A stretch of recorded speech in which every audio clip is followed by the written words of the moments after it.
Now we'll go back to Matthew 24 and consider the second question, which was, what will be the sign of your coming and of the end of the age?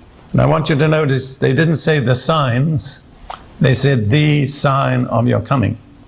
Now Jesus answered that question in Matthew chapter 24, but he didn't answer it immediately. He led up to his answer. And Jesus begins now this analysis of the closing phase of this age with a word of warning. Verse 4, take heed that no one deceives you, for many will come in my name, saying, I am the Christ, the Messiah, and will deceive many. I want to point out to you that the first great warning given to us concerning the period of the end is a warning against deception.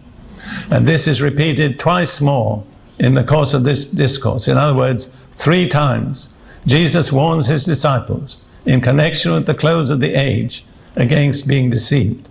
And in my personal opinion, deception is the greatest single danger that threatens us as Christians. Greater than persecution, greater than war, the danger of deception. I heard somebody say in effect a little while back, doesn't matter who it is, well, it never happened to me. I want to tell you, if you think it never will happen to you, it will happen to you. It's a sure mark if you have that attitude that you're already under deception. Because Jesus warned his own disciples, his apostles who'd been close to him for 3.5 years, heard all his teachings, seen all his miracles. Be careful, don't come under deception. I believe it's much the greatest danger that threatens all of us here in this room this evening. I want to warn you against deception. And there is only one sure guarantee against deception. And it's given to us in 2 Thessalonians chapter 2. Receive the love of the truth. The only thing that will protect you from deception is not something negative. It's something positive.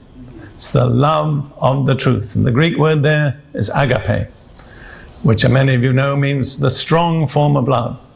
In other words, to avoid being deceived, you have to have a passionate love for the truth. It's not enough to have a quiet time every morning or attend a good church or say your prayers. You have to have a passionate commitment to the truth of the Word of God if you're going to avoid being deceived. Now let's go on with this.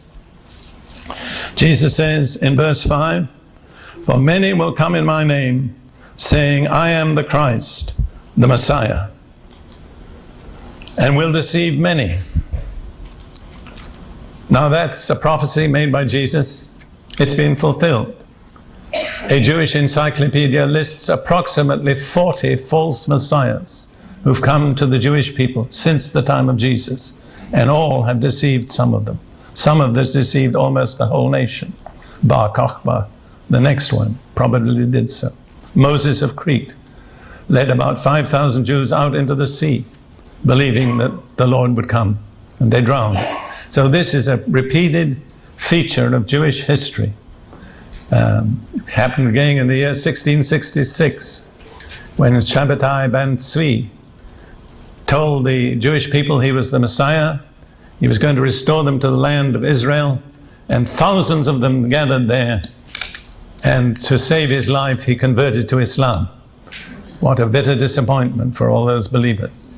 So I just want to point out to you that Jesus was a true prophet. Everything he said has been fulfilled or will be fulfilled.